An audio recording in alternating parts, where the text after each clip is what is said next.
Antxaurreko Gonzalea etortzeagatik. Bienveniduarenak, uste dugu udaleko udal gobernuko kidea gara, eta azken osoko bilkuran udalbatzak azaldutako kezka, larritasuna eta erabakien berri emateko asmoz deitu zaituztegu agerraldi honetan. Dakizuen bezala, azaroaren 28an jarri zuten probaldi fasea Zubietako errauste plana. Zer diren kasualitatea? Noiz eta Europako Parlamentuak larrialdi emergentzia klimatikoa deklaratu zuen egun berean. Zer eta Gipuzkoan CO2 gehien isuriko dituen jarduerari eman zioten hasiera. Gaia serio eta kezkagarria ez balitz, Usurbil Larroi inor gustu txarreko broma egin digula dirudi. Baina tamalez, ez da broma. Ez. Oso kezkatuta gaude. Egunero, errauste plantaren tximinietatik ateratzen diren kezuta berraldoiak ikusten ari baita.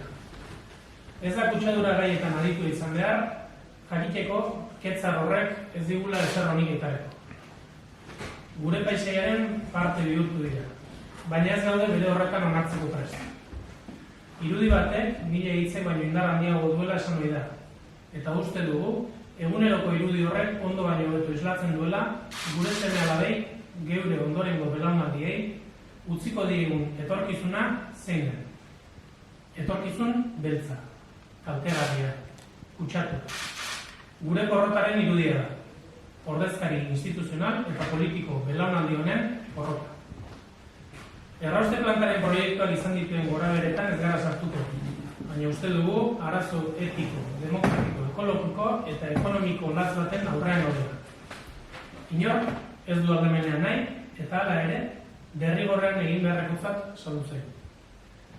Dilema etiko horrek dimentsio latza hartzen du errauste plantak eragiten dituen osasun eta ingurumen kalteak aintzat hartuz gero. Ikerketa asko daude argitaratuta. Aldizkari serio, fidagarri eta modernoetan. Errauste plantaren osasun kalteak nabarmentzeko eta evidentziaren mailara eramateko. Berriki, Zubieta Lantzan elkarteak, errauste plantan martxan jarri aurreko azterketa zientifiko bat egin du. Kutsagaiak neurtzen hasteko bi ikerketa lerro zabaldu dituzte. Errauste plantaren 0 gunetik hurbil dauden herrietan. Oilotegietan laginak hartu dituzte, dioxinak neurtzeko. Eta Usurbil, Lasarte Horia zein Andoaingo amatalde, bularreko esnea eman dute aztertu izan daren. Azterketa horiek, errauste planta martxan jarri aurretik eta martxan jarri ondorengo urteetan errepikatu nahi dituzte. Ikusteke beraz, zer dioten. Izango da hala ere, ikerketa horiei sinesgarritasunak kentzen dien.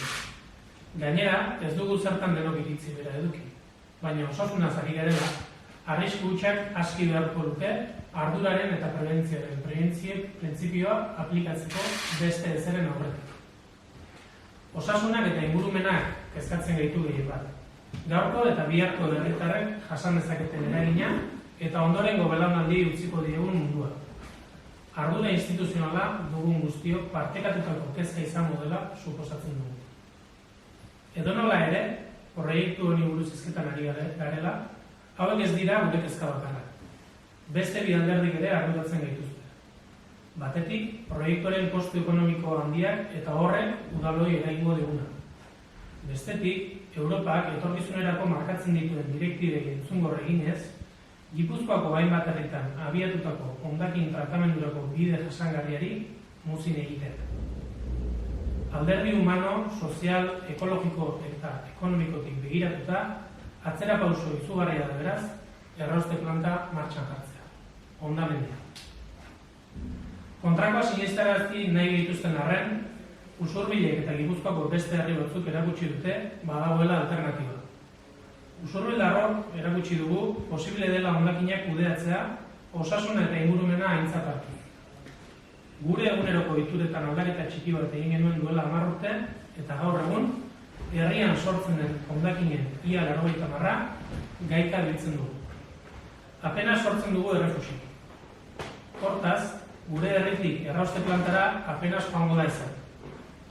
Hatik, inposatu diguten zerbitzu horrengatik ordaindu beharko duguna izugarri garestia izango da. Izan ere, GHK-aren tarifikazio sistemak errefusa zamatu ordez saritu egiten du. Birziklatzea beraz, garestia ateratzen zaigu herritarrei. Kezkatuta gaude, oso kezkatuta. eta horregatik egiten dugu laguntza eskaera, SOS deia. Batetik, Gipuzkoako alkate guztiei gutuna igorri digu. Karguaren ardurak sortzen duen konplizitateak elkar ulertzea erraztuko duelakoan gaude. Alderdien arteko eztabaida eta logikin gainetik, Zubietako erroste plantaren gaia euren herrietako udalbatzarretara eramateko eskatu diogu. Itxikeria politikorik gabe, eta herritarren ongizatea oinarritzat hartuz. Gai honi buruzko eztabaida lidera dezaten parametro etiko, demokratiko eta ekologikoetan. Erantzukizunez.